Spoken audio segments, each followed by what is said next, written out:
Greetings and welcome to Word Magazine. This is Jeff Riddle, pastor of Christ Reformed Baptist Church in Louisa, Virginia. And in this episode of Word Magazine, I would like to share with you a note that I received this past week related to the last Word Magazine podcast episode. This note came from one of our dear listeners, and we always welcome comments and feedback on this podcast. So in the spirit of openness and fairness, I thought it might be best if I would just read this note in its entirety and share it with our listening audience. So without any further ado, here is the statement that I received. Dear Pastor Riddle, my name is Dr. J.P. Blurry. That's Blurry with a B, PhD. And I am writing in response to your recent Word Magazine podcast number 211, titled Childers, Gurry, Text, and Apologetics. Though I have completed a terminal degree at a very prestigious and well-known university in the field of textual criticism, I still proudly identify myself as an evangelical and am more than happy to interpret the nuances of this complicated and highly technical topic for those less educated on this matter. In my humble opinion, your comments in Word Magazine number 211 clearly show that you do not fully understand or appreciate the great accomplishments which have been achieved by means of the art and science of modern textual criticism. I would therefore like to offer some corrective responses and supplementary information for your audience so that they are not misinformed or misled regarding the heroic work of those textual critics who have answered the call to labor in the fields of ancient manuscripts, which are truly white unto harvest.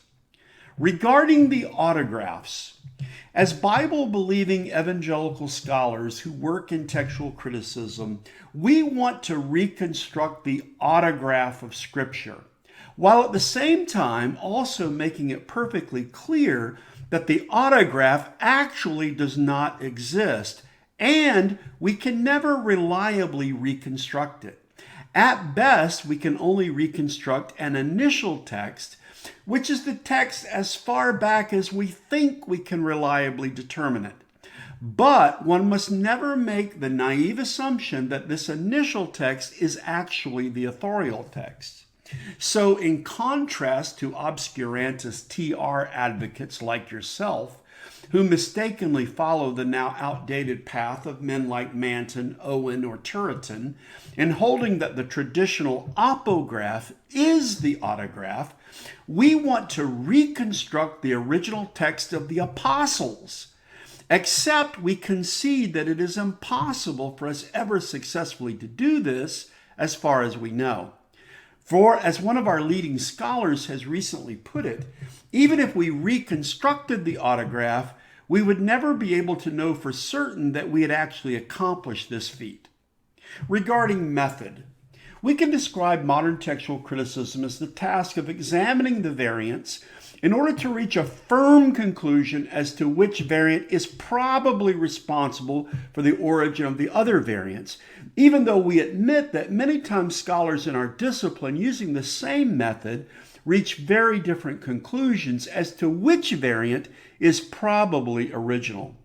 This, however, brings little concern to us since we realize that to make objective judgments, we must rely on subjective methods.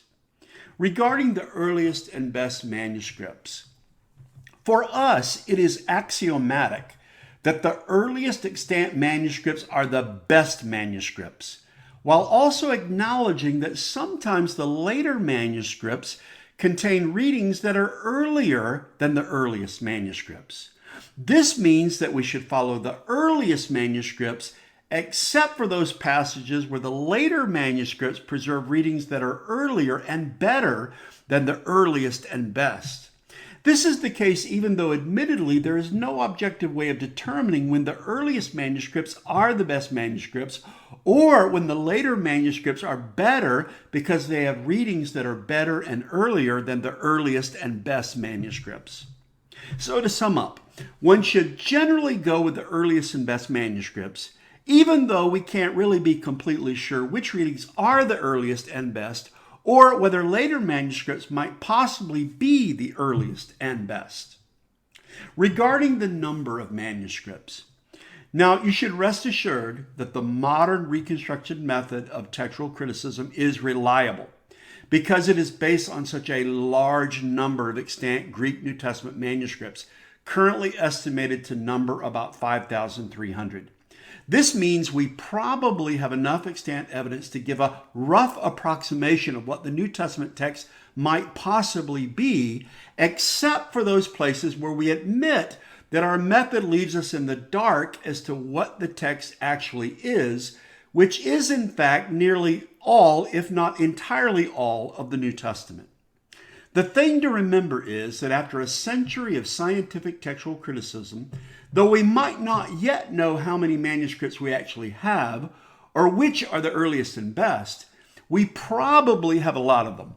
And though it might take many lifetimes for any scholar properly to examine and comprehend all the evidence, it is still feasible for various scholars occasionally to make confident claims about what the approximate text of the New Testament may or may not be. Regarding comparison between the extant New Testament manuscripts and the extant works of antiquity, in comparison to works of classical antiquity, it should be noted that we have a wealth of New Testament information that makes our classicist colleagues absolutely green with envy.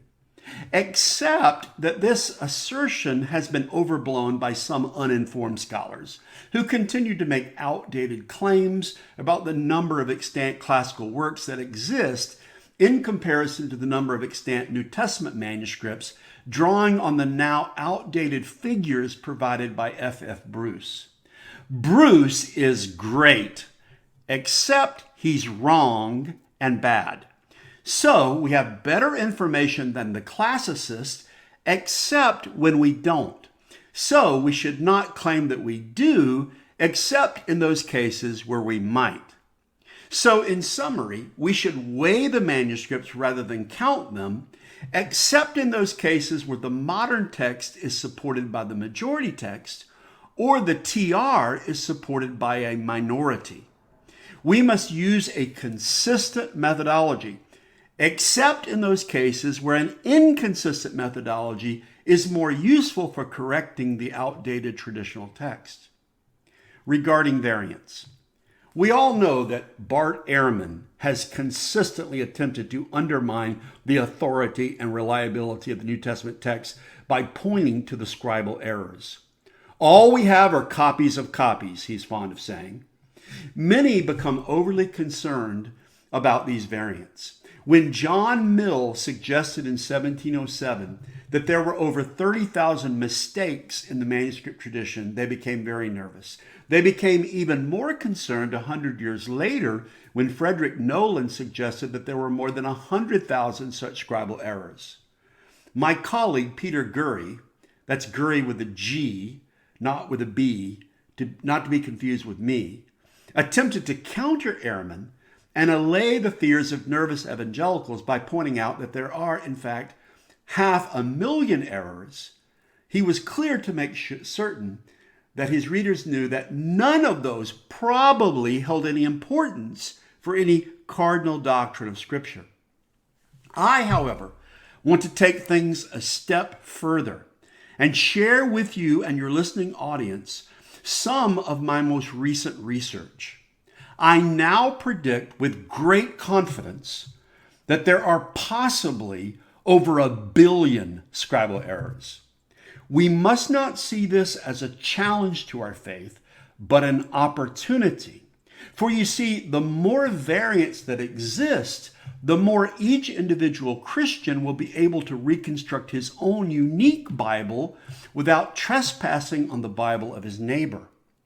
I predict that once the CBGM is complete, it will be unlikely that any two Christians in the whole world will have the same Bible. That, my friend, is what we call progress in this discipline. Regarding confidence in the text of Scripture, as conservative evangelicals, I want you to rest assured that we in the Guild want to defend the reliability and certainty of Scripture, while also remembering that we can never be completely sure what the text of the New Testament actually is. We believe that we have been called to do for our generation what men of old, like Origen, Jerome, Erasmus, and especially the Protestant reformers did for their generation. We want to place the Bible back into the hands of the people. The problem is that the people keep choosing the wrong text, the traditional one. So, in order to give the Bible back to the people, we must first take the Bible away from the people. To build the text, we must destroy the text. Follow me here. To have confidence in the Bible, we must be uncertain and unsure of what the Bible is. The sad thing is that too many uninformed Christians are misguidedly holding on to the certainty of the traditional text, when to be truly conservative, they must change it. To avoid narrow fundamentalism, we must insist that the only opinion on the text can be that which conforms to our modern scientific methodology. To escape the shackles of fundamentalism, we must narrowly enforce the rules of the Guild and exclude those who reach conclusions that differ from ours. I hope that you and your listeners will have ears to hear and accept these clarifications that I have offered in the spirit in which they were intended. Sincerely, Dr. J.P. Blurry, Ph.D. And there ends the letter that I received, the statement, I guess we could call it, that I received from Dr. Blurry. We appreciate that, and I'm happy to read such statements as this as they come in from our dear readers. This will bring this episode of Word Magazine to a conclusion. Hope that you will find this helpful and edifying, and I'll look forward to speaking to you in the next edition of Word Magazine. Till then, take care and God bless.